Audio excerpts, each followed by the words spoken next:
A dream slipping away. Jasmine Rivera checked her phone for the 5th time as she hurried down the crowded Manhattan sidewalk. 8:45 in the morning. She had exactly 30 minutes to reach Blake Memorial Hospital for the most important interview of her life. Her heart pounded with a mixture of excitement and anxiety as she clutched the folder containing her nursing credentials against her chest. The October morning was crisp and beautiful, with golden sunlight streaming between the towering buildings of New York City.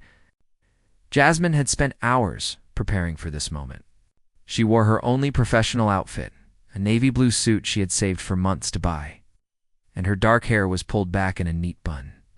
Everything had to be perfect. This job could change everything for her and her mother. Growing up in the Bronx, Jasmine had watched her mother work 3 jobs to put her through nursing school.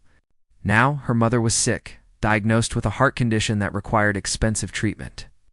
The position at Blake Memorial came with excellent benefits and a salary that could finally allow Jasmine to take care of the woman who had sacrificed everything for her. She smiled too, herself, as she rehearsed her answers one more time. She had practiced in front of the mirror until she could recite her qualifications without hesitation. She was ready. She was going to nail this interview. When everything falls apart, the traffic light turned green, and Jasmine stepped off the curb to cross the street. Blake Memorial Hospital was just 2 blocks away now. She could see its impressive glass facade gleaming in the morning sun. Her new life was so close she could almost touch it. That's when she heard the roar of an engine. A delivery truck barreled down the street, moving too fast for the city traffic.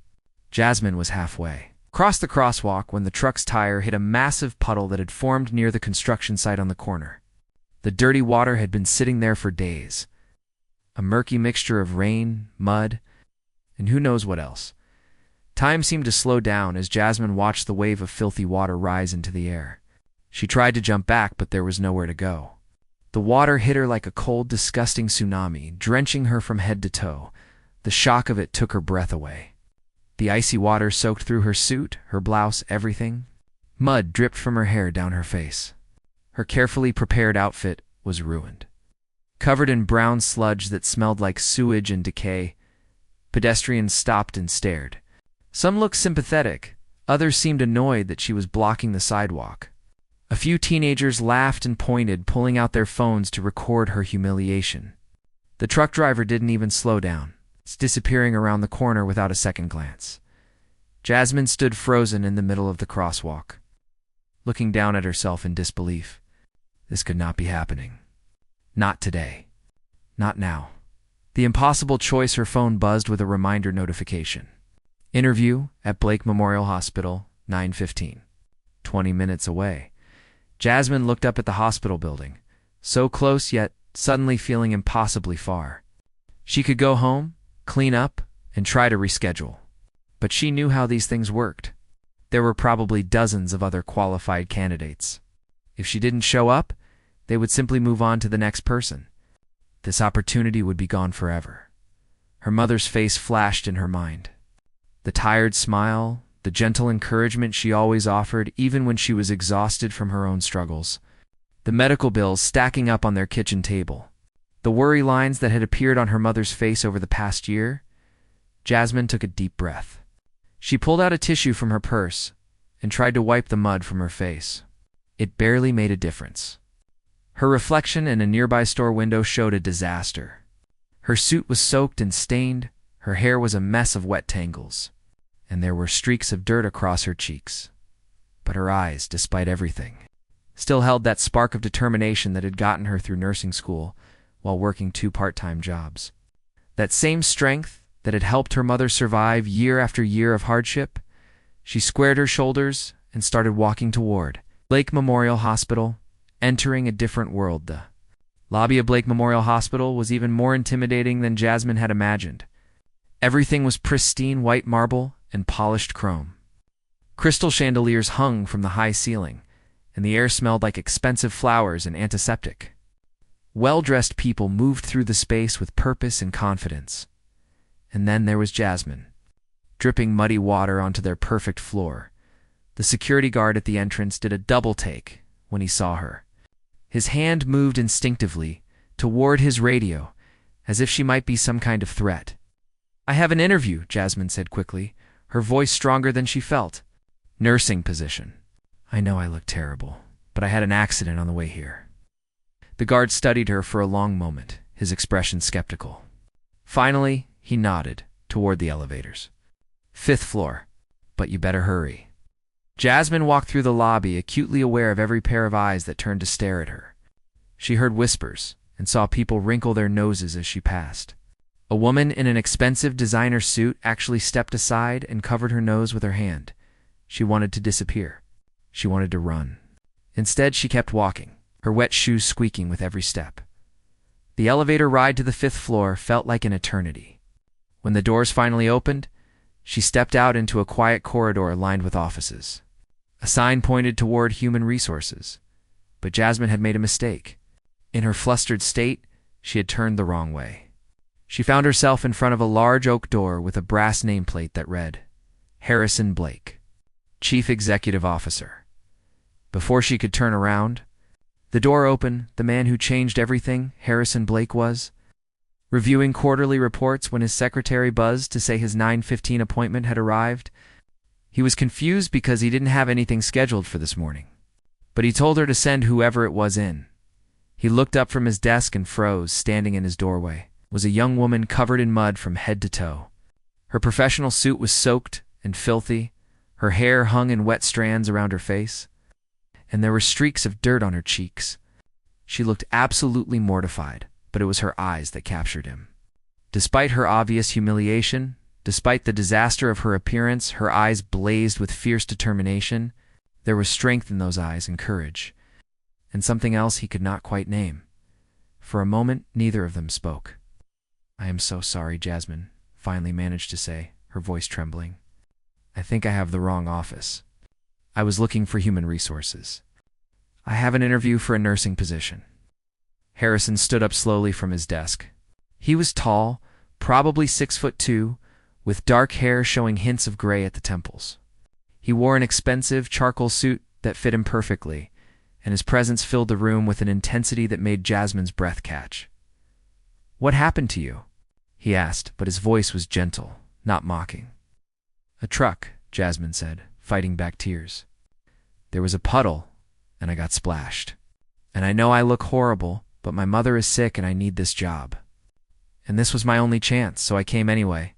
And I know it was probably stupid, but I just could not give up. The words tumbled out in a rush. And by the end, she was crying. Not dramatic sobs, just quiet tears that mixed with the dirt on her face. Harrison walked around his desk and approached her slowly. He pulled out a handkerchief from his pocket. Clean and white, and probably more expensive than Jasmine's entire outfit had been before the accident. Here, he said softly. Handing it to her, Jasmine took it with shaking hands and tried to clean her face. It helped a little, though she knew she still looked like a mess. Sit down, Harrison said, gesturing to the leather chair in front of his desk. I will ruin your chair, Jasmine protested. I do not care about the chair. Sit, she sat. Harrison returned to his own chair and opened his laptop. Tell me about yourself, Jasmine Rivera.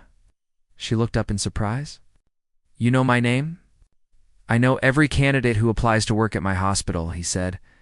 I reviewed your application last week. You graduated top of your class from nursing school. You have volunteer experience at 3 different community clinics. Your recommendations are glowing. Yes. Jasmine felt her heart begin to race, but this time with hope instead of fear. Why do you want to work here? Harrison asked, leaning back in his chair and giving her his full attention. Jasmine took a deep breath. This was her chance. She began to speak, telling him about her passion for nursing, about the patients she had cared for during her clinical rotations, about her dream of working at a facility where she could really make a difference. As she talked, she forgot about her ruined clothes and her disheveled appearance. She spoke from her heart about why she had chosen this profession, about the night she had helped deliver a baby in an emergency and had known with absolute certainty that this was what she was meant to do with her life. Harrison listened. Out. Without interrupting, his dark eyes never leaving her face.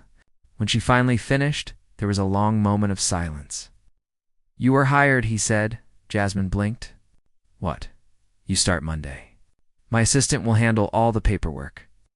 But you have not checked my references or tested my skills or anything, Jasmine said, almost unable to believe what she was hearing. Harrison stood up and extended his hand. I have seen everything I need to see. Someone who would walk into the most important interview of her life covered in mud rather than give up is exactly the kind of person I want working in my hospital. Jasmine stood on shaky legs and shook his hand. His grip was warm and firm, and when their hands touched, she felt a jolt of electricity that had nothing to do with the job offer. Thank you, she whispered. You have no idea what this means to me. I think I do, Harrison said quietly, still holding her hand. Their eyes met again. And in that moment, something shifted between them. Something neither of them expected or understood. But both of them felt. Harrison's assistant knocked on the door, breaking the spell. Mr. Blake, your 9:30 meeting is here. Tell them I will be there in 10 minutes, Harrison said without looking away from Jasmine. He finally released her hand and walked to a closet in the corner of his office. He pulled out a hospital jacket, clean and professional. Wear this, he said, helping her into it, at least until you can get home and change. The jacket was huge on her, but it was warm and dry, and it covered most of the damage to her outfit. I will see you Monday morning. Jasmine, Harrison said as he walked her to the door. Monday morning, she repeated. Still in a daze, as she left his office and made her way back to the elevator, Jasmine felt like she was floating. She had gotten the job. Against all odds, despite everything that had gone wrong, she had actually gotten the job. Behind his closed office door, Harrison stood at the window, watching the street below. He could not stop thinking about the young woman who had just left. About her courage, her determination, her beautiful eyes that held both vulnerability and strength. He had built Blake Memorial Hospital from nothing, had worked himself to exhaustion to make it the premier medical facility in New York. He had focused solely on his career for years, especially after his divorce had left him cynical about relationships. But something about Jasmine had awakened something in him that he thought had died long ago. Something that felt dangerously like hope. He shook his head, trying to clear his thoughts. She was going to be his employee. He was her boss. Nothing could happen between them. It would be inappropriate, unprofessional, impossible. Yet he could not shake the feeling that his life had just changed in a way he did not fully understand. That the woman in the muddy clothes had walked into his office and turned his carefully ordered world upside down. Monday morning suddenly felt very far away. First day nerves, Monday morning arrived. With the kind of nervous energy that made Jasmine's hands shake as she buttoned her new uniform. She had used part of her signing bonus to buy proper scrubs and comfortable shoes, determined to make a better impression than her disastrous interview. Her mother had helped her prepare, braiding her hair into a neat crown and making her favorite breakfast despite doctor's orders to rest. You are going to be amazing. Mia, her mother said, squeezing her hand. That man saw something special in you. Do not let anyone make you forget that. Jasmine arrived at Blake Memorial Hospital 45 minutes early. The morning sun cast long shadows across the lobby, and the space felt different now that she belonged here. She checked in at the nursing station on the 3rd floor, where she would be working in the cardiac unit. The charge nurse, Patricia Hoffman, was a woman in her late 40s with steel gray hair, pulled back in a tight ponytail, and eyes that seemed to see everything. She looked Jasmine up and down with an expression that was difficult to read. So you are the new girl? Patricia said, not unkindly, but not warmly either. The one who got hired by Mr. Blake himself. Yes, ma'am, Jasmine replied, standing straighter. Interesting, Patricia said, drawing out the word. In 15 years, I have never known Harrison Blake to personally hire a floor nurse. You must have made quite an impression. There was something in her tone that made Jasmine uncomfortable, a hint of suspicion that she could not quite identify. But before she could respond, Patricia handed her a tablet and a stack of patient charts. You will be shadowing Nurse Kimberly Torres today. She will show you our protocols. We run a tight ship here, Ms. Rivera. Blake Memorial has a reputation to maintain. I understand, Jasmine said. I will work hard. I promise. Patricia's expression softened slightly. See that you do. Whispers and glances Kimberly Torres turned out to be a blessing. She was 28, energetic, and genuinely kind. As they made rounds together, she patiently explained the hospital's systems and introduced Jasmine to the other staff members. But Jasmine could not help noticing the looks she received. Nurses would stop talking when she approached, then resume their conversations in hushed whispers after she passed. 2 medical assistants giggled behind their hands when they saw her. A resident doctor gave her an odd, knowing smile that made her skin crawl. Ignore them, Kimberly said quietly as they prepared medications in the supply room. Hospital gossip spreads faster than any virus. What are they saying about me? Jasmine asked, though part of her did not want to know the answer. Kimberly hesitated, then sighed. They are wondering why Harrison Blake personally hired you. Some people think there must be a reason beyond your qualifications. They think I did something inappropriate to get this job.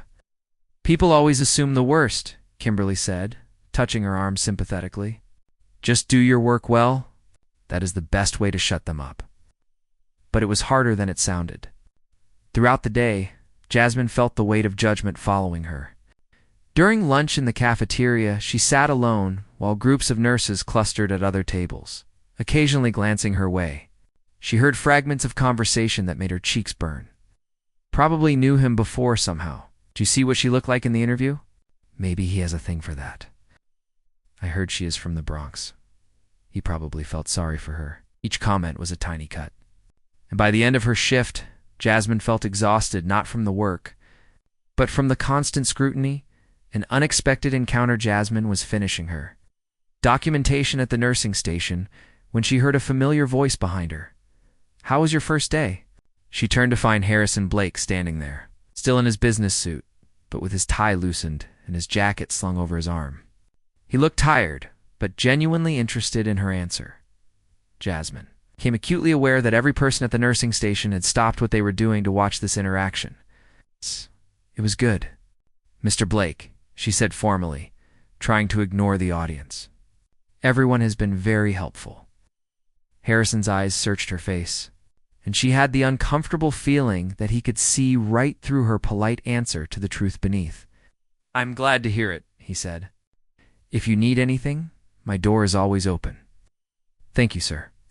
He lingered for a moment longer as if he wanted to say something else, then nodded and walked away. The moment he was out of sight, the nursing station erupted in whispers. Did you see the way he looked at her? He never comes down to the floors to check on new hires. I told you something was going on. Jasmine gathered her things quickly and fled to the locker room, fighting back tears of frustration. This was exactly what she had been afraid of.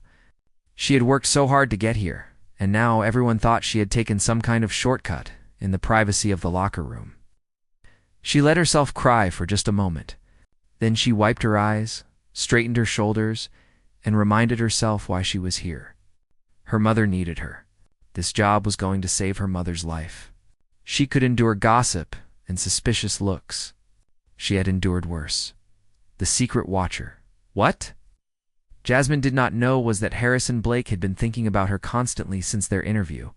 He told himself it was simply concern for a new employee, but he knew that was a lie. There was something about her that had gotten under his skin, and he could not shake it loose. He found himself checking the third-floor nursing schedule to see when she was working. He took routes through the hospital that happened to pass by the cardiac unit. He asked Patricia Hoffman how the new nurse was performing, trying to sound casual and professional while his heart raced at the mention of her name. Patricia had given him a long, measured look. She is doing well, Mr. Blake. Very competent, very dedicated. Though I have to say, the staff is curious about your personal interest in her hiring.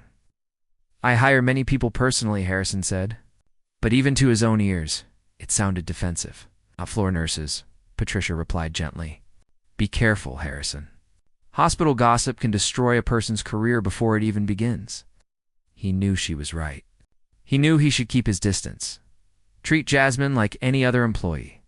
But knowing what he should do and actually doing it were two different things. Late at night in his office, he would pull up her employee file and read through her qualifications again. The top of her class. Glowing recommendations. volunteer work in underserved communities. She had not needed his help to get this job. She had earned it on her own merit, but that did not stop him from wanting to see her, talk to her, to know everything about her. A critical moment 2 weeks into Jasmine's employment. A crisis brought them together in a way neither could have anticipated. It was a Thursday evening, and Jasmine was working the late shift. The cardiac unit was relatively quiet when the emergency department called up a direct admission. A 56-year-old man named Robert Chen was coming up with acute heart failure. He was critical and needed immediate intervention. Jasmine helped prepare the room while the attending cardiologist, Dr. Raymond Foster, scrubbed in. When Mr. Chen arrived, he was barely conscious, his breathing labored, and his skin a frightening shade of gray. "Get me the crash cart," Dr. Foster ordered. "Set up for emergency cardioversion." Jasmine moved with practiced efficiency, her training taking over. She had dealt with critical patients before, but never without supervision, never with this much responsibility. Her hands were steady as she placed the electrode patches on Mr. Chen's chest and prepared the defibrillator. "Charging to 200 joules, Dr. Foster said. "Everyone clear?" Shock made Mr. Chen's body jerk, but his heart rhythm did not change. It remained erratic and dangerous. Again. 300 joules. They shocked him twice more, but nothing worked. Mr. Chen's blood pressure was dropping rapidly. They were losing him. "We need to intubate," Dr. Foster said, but there was something in his voice that sounded like defeat. That was when Jasmine noticed something on the monitor that everyone else had missed. "Dr. Foster, look at the potassium levels from his lab work. They are critically high. What if the arrhythmia is from hyperkalemia?" Dr. Foster paused and looked at the numbers. His eyes widened. "You are right. Get me calcium gluconate and insulin with dextrose." Now, Jasmine already had the medications drawn up. Anticipating the order, Dr. Foster administered them quickly, and within minutes, Mr. Chen's heart rhythm began to stabilize. His blood pressure slowly climbed back into a safer range. The crisis was over. Dr. Foster looked at Jasmine with new respect. "That was excellent catch, Nurse Rivera. You might have just saved this man's life." Jasmine felt a rush of pride and relief. "Thank you, doctor." As the adrenaline wore off and they transferred Mr. Chen to intensive care, Jasmine allowed herself a moment to breathe. She had done it. She had proven that she belonged here, that her skills were real. She did not know that Harrison Blake had been standing in the hallway, watching through the window. He had been making evening rounds when he heard the code being called to the cardiac unit. He had come to observe, ready to step in if needed. But what he saw took his breath away. Jasmine moved with confidence and precision. She anticipated needs before they were voiced. She remained calm when everyone else was panicking. And her sharp observation had made the difference between life and death. Harrison felt something swell in his chest, something that went beyond professional admiration. He was in awe of her, and he was falling for her in a way that terrified him. The breaking point later that night, as Jasmine was finishing her shift paperwork, she found Harrison waiting by the elevators. "Mr. Blake," she said, surprised. "Is everything okay?" "I saw what you did tonight," he said quietly. "With Mr. Chen, that was remarkable." Jasmine felt her cheeks flush. "I was just doing my job. You were doing more than that." Harrison stepped closer, and suddenly, the hallway felt very small. "You were brilliant." The intensity in his eyes made her heart race. They stood there in the empty corridor, the late hour making everything feel intimate and dangerous. "I should go," Jasmine whispered, but she did not move. "I know," Harrison replied, but he did not step back either. For a moment, it seemed like the space between them might disappear entirely. But then the elevator dinged, and 2 night shift nurses stepped out. Their eyes going wide when they saw Harrison and Jasmine standing so close together. The spell broke. Jasmine quickly stepped back and murmured a goodbye before hurrying toward the stairs. Harrison watched her go, his heart pounding. Behind him, he heard the nurses whispering excitedly. Tomorrow, the entire hospital would be talking about what they had seen, or thought they had seen. Harrison closed his eyes and sighed. He was playing with fire and he knew it. but he could not seem to stop himself from getting burned. Growing tension, the next few weeks were torture for both of them. The hospital gossip intensified. Nurses who had been merely curious before became openly hostile. Someone started a rumor that Jasmine was having an affair with Harrison, that she had seduced him to get her job. Jasmine tried to ignore it, but it was impossible. People stopped talking when she entered rooms. She was excluded from staff lunches and after-work gatherings. Even some of the doctors treated her differently, either with inappropriate familiarity or cold disdain. Only Kimberly remained a true friend, defending Jasmine when others gossiped and sitting with her during lonely lunch breaks. "They are just jealous," Kimberly said one afternoon. "You are good at your job, you are beautiful. You caught the attention of the most eligible bachelor in New York medical circles. Of course they hate you." "I have not done anything wrong," Jasmine said, her voice breaking. "I work hard. I follow all the rules. Why do they treat me like I am some kind of villain?" "Because people need someone to judge to make themselves feel better," Kimberly replied sadly. "It is not fair, but it is human nature." Harrison was facing his own struggles. His board members had started asking questions about his decision to personally hire a floor nurse. His assistant dropped hints that people were talking. Even his ex-wife called him, having heard through the social grapevine that he was involved with someone new. "I am not involved with anyone," Harrison said tersely. "Then why is everyone saying you are?" his ex-wife asked. "Harrison, you have worked too hard to build your reputation. Do not throw it away for some infatuation." But it was not just an infatuation, and Harrison knew it. Every time he saw Jasmine in the hospital, his heart ached. He watched her handle difficult patients with compassion, work overtime without complaint, and face the hostile work environment with quiet dignity. She was everything he had not known he was looking for. The problem was that being near her was making everything worse for both of them. The late-night talk it all came to a head 3 months after Jasmine started working at Blake Memorial. She was working a double shift to cover for a sick colleague when she found Harrison in the 4th-floor break room at 2 in the morning. He looked exhausted, his shirt sleeves rolled up and his hair disheveled. There were dark circles under his eyes. "What are you doing here so late?" Jasmine asked softly. "I could ask you the same thing," Harrison replied, covering for Rachel. "She has the flu." Jasmine sat down at the small table, suddenly too tired to maintain professional distance. "What is your excuse?" "Could not sleep," Harrison admitted. "Too many thoughts." They sat in silence for a moment, the only sound the humming of the ancient coffee maker in the corner. "I am thinking about quitting," Jasmine said suddenly. Harrison's head snapped up. "What?" "You know why?" She looked at him directly for the first time in weeks. "The gossip, the rumors, the way everyone treats me, it is getting worse, not better. I thought if I just worked hard and kept my head down, it would stop. But it has not." "You cannot quit," Harrison said fiercely. "You are an excellent nurse. The patients love you. You saved Mr. Chen's life. You belong here, do I?" Jasmine laughed bitterly. "Because it does not feel that way. It feels like everyone is waiting for me to mess up so they can say they were right about me all along." Harrison stood up and paced the small room. "This is my fault. I should have been more careful. I should have kept my distance." "Why did you not?" Jasmine asked quietly. He stopped pacing and looked at her. The vulnerability in her eyes matched what he felt in his own heart. "Because I could not," he said honestly.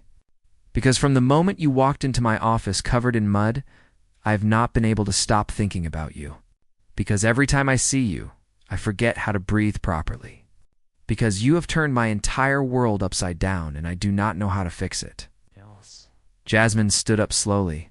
"Harrison, we cannot do this. You are my boss. I am your employee. Even if we wanted something to happen between us, it would destroy both our careers." "I know," he said, but he was walking toward her anyway. "We need to maintain professional boundaries," she continued, but her voice was shaking. "I know," he repeated, now standing directly in front of her. "This is impossible," she whispered. "I know." And then he kissed her. It was not a gentle kiss. It was desperate and passionate, months of suppressed longing pouring out all at once. Jasmine kissed him back with equal intensity, her hands fisting in his shirt. Pulling him closer, they broke apart, breathing hard, foreheads pressed together. "We cannot do this," Jasmine said again. But her arms were still wrapped around him. "I know," Harrison said. "But I do not care anymore. I am tired of pretending. I am tired of watching you from across the hospital and acting like you were just another employee. I am tired of lying to myself about what I feel." What do you feel? She asked. "Everything," he said simply. "I feel everything for you." Jasmine closed her eyes, torn between what she wanted and what she knew was right. "If we do this, if we start something, it will make everything so much harder." "I know," Harrison said. "But I would rather face the hard truth than live an easy lie." Before Jasmine could respond, the break room door opened. Patricia Hoffman stood there, her eyes taking in the scene with grim understanding. For a long moment, no one spoke. "I came to tell you," Patricia said finally, "that Mr. Chen's family is here. They wanted to thank Nurse Rivera for saving his life." She paused. "But I can see you were busy." She turned and left without another word. Jasmine pulled away from Harrison, panic flooding through her. "Oh no. Oh no, no, no." "Patricia is discreet," Harrison said quickly. "She would not spread rumors." "She does not have to spread rumors," Jasmine said, grabbing her jacket. "The truth is bad enough. By morning, everyone will know." She ran from the room before Harrison could stop her. He stood alone in the empty break room, knowing that everything was about to change, and he was right. The storm breaks by the next morning. The entire hospital was buzzing with the news. Patricia Hoffman had not spread the gossip herself, but she had told one person in confidence who had told another and another, until the story of the CEO kissing a floor nurse in the break room had spread through Blake Memorial like wildfire. Jasmine arrived for her shift to find hostile stares and open whispers. Someone had written "gold digger" on her locker. 3 nurses refused to work with her, claiming they could not trust her judgment. A resident doctor made a crude joke about special favors. Within her earshot, she made it through exactly 2 hours before she broke down crying in the supply closet. Kimberly found her there. "Come on," she said gently. "You are going home." I cannot leave in the middle of my shift," Jasmine said through her tears. "Yes, you can. I will cover for you. Just go." But when Jasmine tried to leave, she was intercepted by Patricia Hoffman.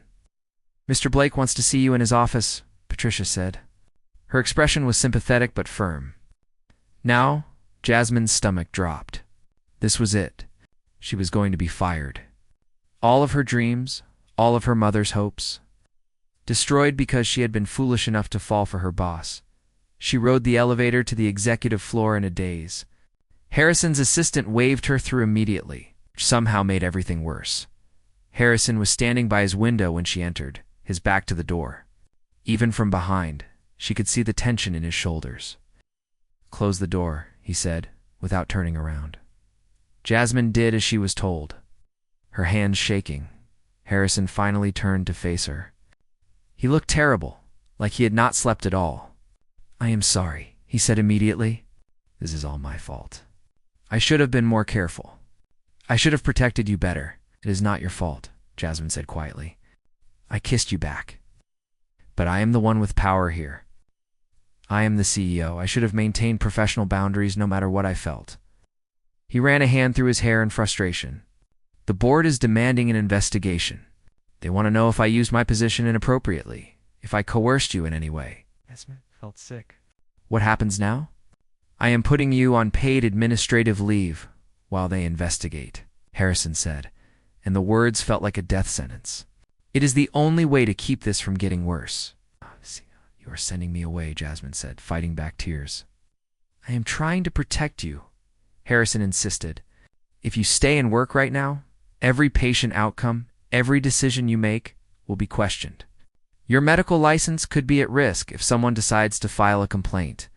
This way, you are removed from the situation until things calm down." "Things are not going to calm down," Jasmine said bitterly. "You know that.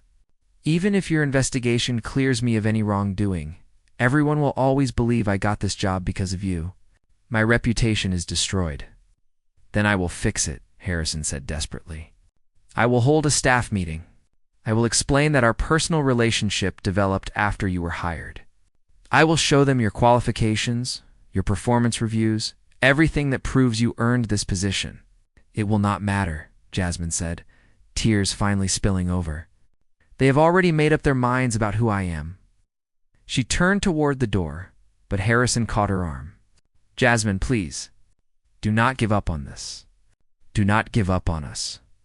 There is no us, she said, gently pulling free. There cannot be. You were right from the beginning. This is impossible. She left his office before he could argue further. As she walked through the hospital lobby for what might be the last time, she felt her dreams crumbling around her. The investigation, the next 2 weeks, were the longest of Jasmine's life. She stayed home while the hospital board conducted their investigation, interviewing staff members and reviewing security footage. Her mother tried to comfort her, but Jasmine could see the worry in her eyes. The medical bills were piling up again, and without Jasmine's salary, they were running out of options.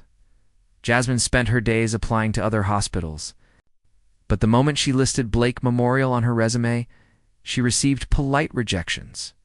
Word had spread through the medical community. She was toxic now, the nurse who had gotten involved with her CEO. Meanwhile, Harrison was fighting his own battles. The board wanted him to fire Jasmine immediately to protect the hospital's reputation. His investors were nervous about the scandal. His ex-wife was giving interviews to gossip websites, claiming she had always known he would embarrass himself with an inappropriate relationship, but Harrison refused to back down. He hired a private investigator to document every aspect of Jasmine's hiring process, proving that she had been selected based purely on merit. He showed the board her performance evaluations, which were outstanding. He brought in Dr. Foster to testify about how Jasmine had saved Mr. Chen's life. This woman is an exceptional nurse, Harrison told the board at their emergency meeting. She earned her position here through hard work and skill. What happened between us personally occurred after she was already employed, and it was mutual. I will not let you destroy her career because we made the mistake of caring about each other. The board chairman, an older man named Gerald Thompson, looked at Harrison with something like pity.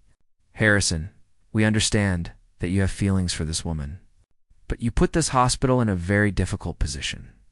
We have investors to consider, donors who do not want to be associated with scandal. Sometimes personal sacrifices must be made for the greater good. What are you saying? Harrison asked, though he already knew. We are saying that either Nurse Rivera resigns voluntarily, or we will be forced to terminate her employment for cause. And if you continue to fight us on this, we will question your judgment as CEO. Harrison felt rage building inside him. Are you threatening me? We are being realistic, Gerald said. You are a brilliant businessman, Harrison. You built this hospital into what it is today. But you are letting your emotions cloud your judgment. Step back. Let the girl go. In 6 months, this will all be forgotten. And if I refuse? The board members exchanged glances. Then we will have to consider whether you are still the right person to lead Blake Memorial. Harrison stood up slowly. Then I guess you need to start considering it. Because I am not abandoning Jasmine Rivera. She earned her place here, and I will fight anyone who tries to take it from her. He walked out of the boardroom knowing he had just put everything he had built at risk. But for the first time in years, he felt like he was doing something that actually mattered. The truth revealed, while Harrison was fighting the board, something unexpected was happening at the hospital. Dr. Foster had been troubled by the whole situation, knowing that Jasmine had been an excellent nurse who did not deserve what was happening to her. He started asking questions, talking to staff members, trying to understand where the most vicious rumors had originated. What he discovered shocked him. The nurse who had written Gold Digger on Jasmine's locker, a woman named Rebecca Walsh, had been one of the candidates who had interviewed for Jasmine's position. She had been furious when she was not selected, especially after learning that Harrison had personally chosen Jasmine. Dr. Foster dug deeper and found that Rebecca had been the source of many of the worst rumors. She had been the one spreading stories about Jasmine's supposed affair with Harrison, claiming she had proof that Jasmine had known him before the interview. But when Dr. Foster confronted her, Demanding to see this proof, Rebecca could not produce anything. She had been lying, creating stories out of jealousy and resentment. Dr. Foster took his findings to Patricia Hoffman, who was appalled. Together, they brought the information to the board, showing how an orchestrated campaign of gossip and lies had created a hostile work environment for Jasmine. The board was forced to reconsider. If they fired Jasmine now, knowing that much of the scandal had been manufactured by a disgruntled employee, they could face legal consequences. The hospital could be sued for allowing workplace harassment. Gerald Thompson called Harrison back into the boardroom. "It seems we may have been too hasty in our judgment," he said stiffly. "New information has come to light that changes the nature of this situation." Harrison listened as they explained what Dr. Foster had uncovered. Relief and rage warred inside him.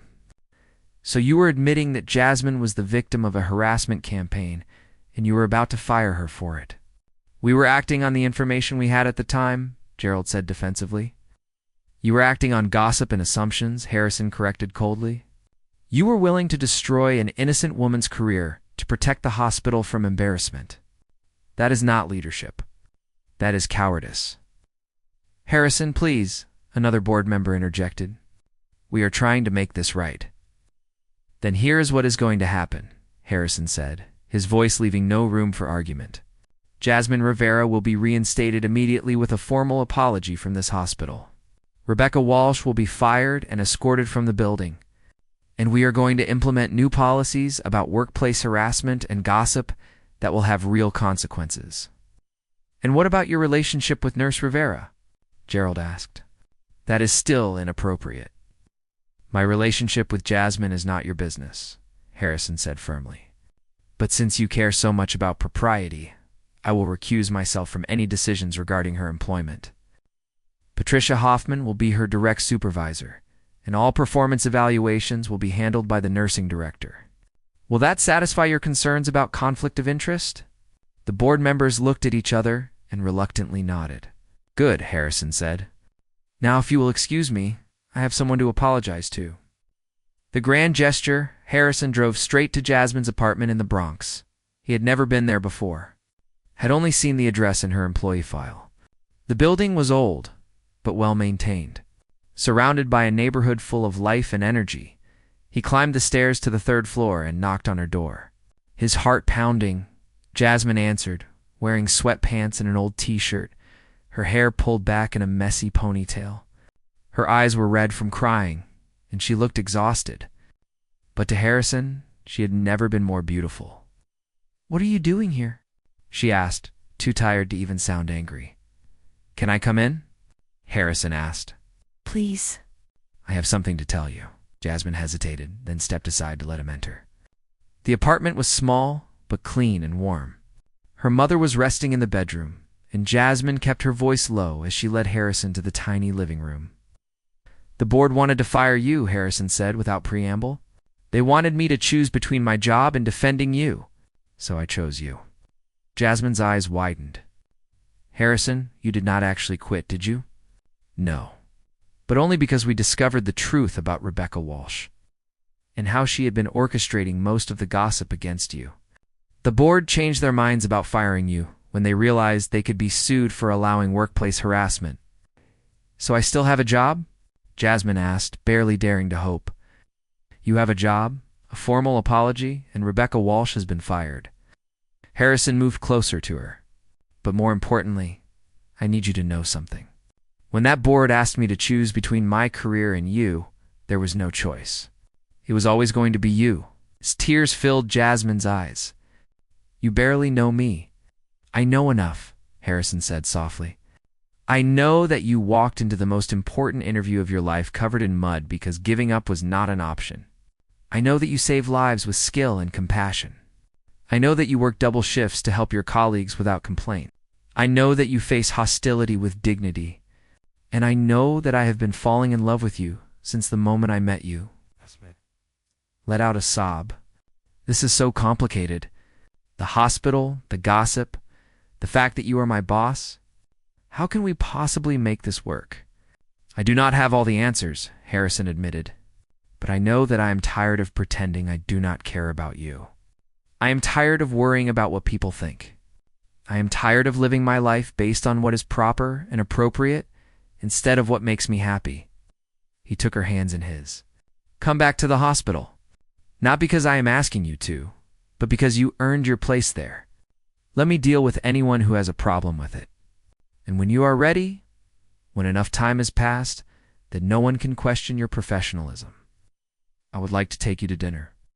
As Harrison, not as Mr. Blake, just a man asking a woman he admires if she would give him a chance, Jasmine looked into his eyes and saw truth there.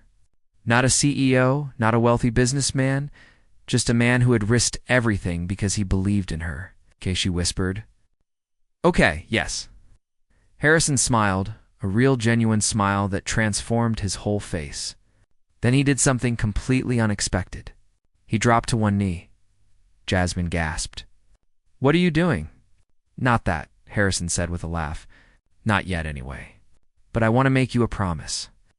He looked up at her seriously. I promise that I will always fight for you. I promise that I will never ask you to be anything less than who you are. I promise that your career will be your own, earned by your merit and not my influence. And I promise that I will wait as long as it takes for the right time for us to be together openly. Jasmine pulled him to his feet and kissed him, pouring all her emotions into that kiss. Relief, gratitude, hope, and yes, love. When they finally broke apart, she was laughing through her tears. You are insane. You know that, right? This is the craziest thing I've ever done, good Harrison said, pulling her close. I was starting to worry you were too sensible for me. 6 months later, Jasmine returned to Blake Memorial Hospital the next week. There was a mandatory staff meeting where Harrison formally introduced new harassment policies and made it clear that gossip and hostile work environments would not be tolerated. Rebecca. Walsh's firing served as a warning. People were more careful about what they said and who they said it to. Slowly, the atmosphere began to change. It was not easy. There were still people who looked at Jasmine with suspicion. There were still whispers in corners. But there were also people like Kimberly and Dr. Foster who defended her. Patients who requested her specifically because she was the nurse who had saved Mr. Chen's life. Colleagues who saw her work ethic and could not deny her competence. Harrison kept his promise. He maintained professional distance at the hospital, never showing favoritism, never compromising her independence. Patricia Hoffman supervised Jasmine directly, and her performance reviews were handled entirely by the nursing director. But outside the hospital, they built something beautiful together. Secret dinners in quiet restaurants, long walks through Central Park, late-night phone calls where they talked about everything and nothing. Harrison met Jasmine's mother, who cried when she learned that this was the man who had given her daughter a chance. Jasmine learned about Harrison's past, his divorce, his loneliness, the way he had built walls around his heart. They learned each other slowly, carefully, building a foundation that could withstand scrutiny. 6 months after the scandal broke, Jasmine's mother had her surgery.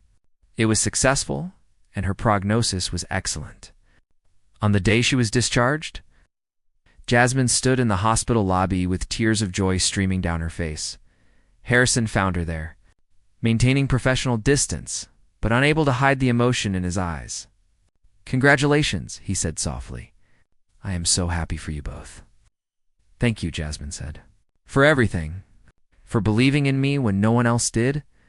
For fighting for me. For being patient. It was easy, Harrison said. You are worth waiting for. 1 year after that terrible interview in the rain, Harrison and Jasmine went public with their relationship. By then, Jasmine had proven herself beyond any doubt. She had been nominated for Nurse of the Year. She had received commendations from multiple doctors. She had trained new nurses and earned the respect of even her harshest critics. When Harrison announced at a hospital gala that he and Jasmine were together, there were a few raised eyebrows, but mostly smiles. They had done things the right way, the hard way, and it showed. 2 years later, Harrison proposed for real on the same corner where that truck had splashed Jasmine with mud. He had arranged for the city to temporarily close the street, and he had covered that spot with roses. This is where my life changed, he said, down on one knee. This is where I met the bravest, most remarkable woman I have ever known.